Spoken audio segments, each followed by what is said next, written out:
were organic even. So in a sort of naive, romanticized way, we just kind of assumed that wine was one of those things that we could just drink if we, no matter what, it wasn't a question. So we took a deep dive into the winemaking process because we found there was no way to tell what was in the bottle. And there's no, labeling, there's no ingredient label. It's not required in the alcohol industry to do so. And when we learned how all the different ways that wine could be made, and there were all these possibilities, there's many ingredients that could be used in the winemaking process that we would never, if it was on the label, we just wouldn't consume it.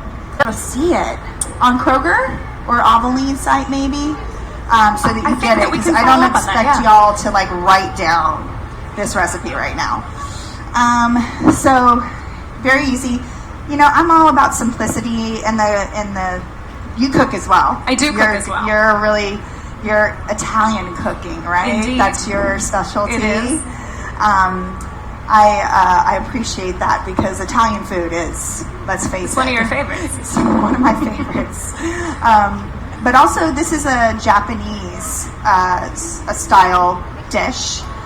It's a sesame dipping sauce that we're doing with a tahini base, and we're going to add a bunch of different components to it that will kind of bring around a nice balanced flavor. And we have all the ingredients here, but I think we'll have it somewhere. Somebody can confirm it at the end for me.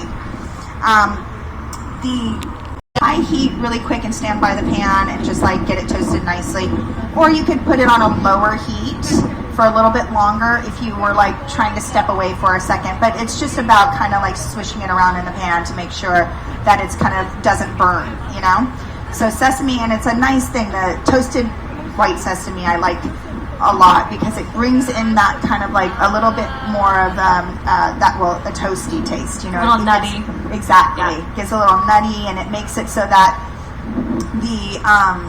there's layers of complexity to the flavor of the sauce when it's all done. Hold your skins down and then scrape it in small little bits across all the scales. It comes off. It's great. You rinse your fish. Make sure you don't splash it all around your kitchen because you don't want all that fish juice all over your kitchen. Low water, just rinse it deep in your sink, and then make sure you pat your fish off. You want to dry it. You never want to put a wet piece of fish or beef or chicken into a pan if it's wet, especially with oil. We all know what happens with oil and water and hot oil, right? It's not good. Fun. Mm-mm. Doesn't do anybody any good. No. It's painful too. So then I would have my pan on high. It's good to do it on a pan that can take a lot of heat. Oh, that's what the avocado oil is for. Yep. Yes, I knew we'd figure it out.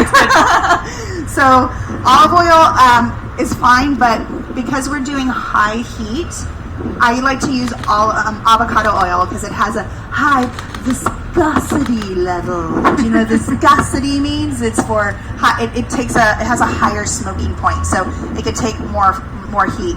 So a little avocado oil, salmon skin side down first on the skin side.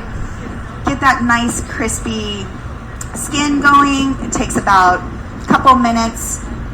You can kind of just let it sit in that pan. Keep your eye on it. When you're cooking on high heat, you always want to keep your eye on what's in the pan. And when you kind of lift it up and you see the skin, if it's got the right amount of crispiness for you, flip it over. Then on the flesh side, the cool thing about salmon is you can see it cooking for same with meat, same with steak. You can see the level at how high the heat has reached within the meat itself. And you can see, once you flip it over, you can see those two sides meeting. And I like to cook it right when you could see that it's opaque white on both sides, because you can pretty much guess that right when it gets there, the interior of the fish is the perfect temperature, the perfect amount. It's not too dry. It's still got some moistness inside of it. You can also use a meat thermometer if you want to. Not really good with those things. personally. I don't use them either. Yeah, you don't? Okay, Nope. good. I was like, My husband, who's sitting somewhere, is probably cringing. he's like, what? Yeah. And I was like, what is the temperature for chicken? Done? Dry. Dry. Dang it. You're always like, I should have used a thermometer. So that would be what you do with your chicken. I mean, with your salmon. And then you would just take it out. So what they've plated this for us, lovely. We have the spinach, rice, and salmon with the sauce over the top of it. I really love and it's not here, seaweed. We have furikake Furikake. Oh, this was for this. Was this for the spinach? to sprinkle across